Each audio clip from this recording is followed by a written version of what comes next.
it'd be detrimental to your safety to continue this march, and I'm saying that this is an unlawful assembly. You have to disperse. You are ordered to disperse, go home, or go to your church. This march will not continue.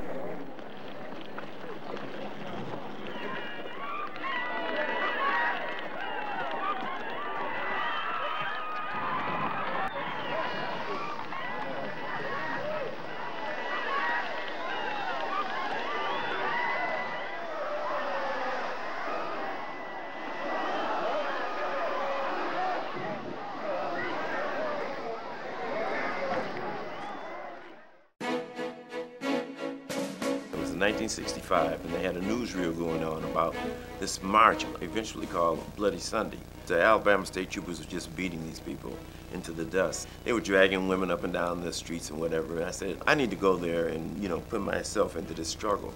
And so that's what I did. And I went down to Atlanta first, where with the headquarters of this SNCC organization, Student Nonviolent Coordinating Committee, was the chairman of it at this point was Stokely Carmichael. And I talked with him, told him what I wanted to do. He said, fine, we need you.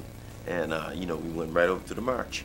And we left Atlanta, and we had loaded into this truck all kinds of literature, pamphlets and all kinds of stuff that were going to be disseminated when we get to the march. So we drove across, you know, Alabama and Mississippi, and we got to the march. And there was just a beehive of activity going on. The NAACP was there. The Urban League was there, SNCC was there, and we just began marching. The march was scheduled to go from Memphis all the way down to Jackson, Mississippi, and what we were going to be doing is registering people to vote all the way down the march. There's one road that goes down to Mississippi at this point, Highway 51, so that's where we were. And there was just all kind of things that happened on the way down there. The first thing that happened was James Meredith, who was leading the march, about 12 miles outside of Memphis, he got shot. He didn't get killed, but he got shot.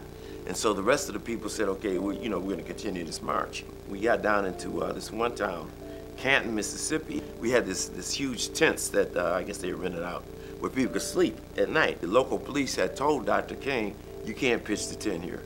And so he said, well, we're going to pitch the tent. We're going to stick together. If necessary, we are willing to fill up all of the jails in the state of Mississippi. If you continue doing so, you will be placed under arrest. We don't want anybody to move. The time for running has come to an end.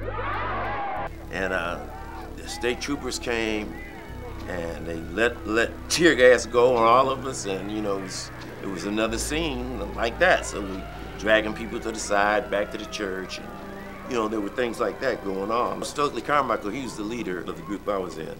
And you know how if one person has courage, it kind of spreads to other people. And you know, he wasn't scared. Ain't nothing but a bunch of racists, and the only people who can stop them are the black folk in Mississippi.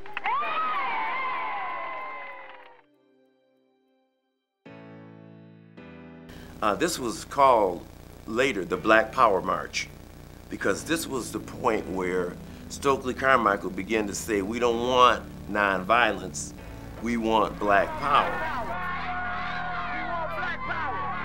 We want black power. What do you want?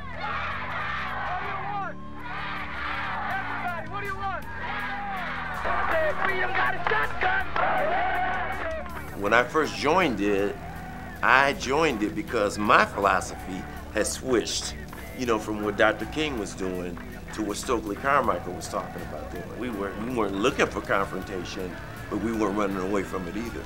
And actually, a lot of people historically go back to that march and say that was the end of Dr. King's dominance over the civil rights struggle.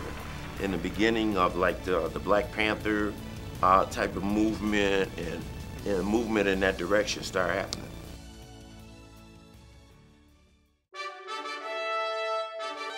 Being a part of history was the thing that really, I think, I felt even at that time.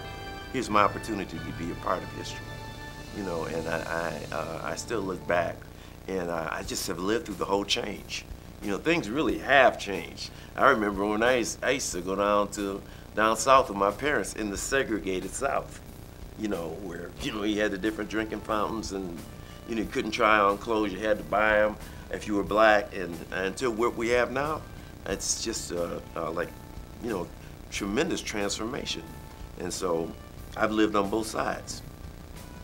And maybe that's why I could enjoy what happened in last November, more so than, you know, a lot of the people that are 22, 23, 24 years old. So I think that's my story.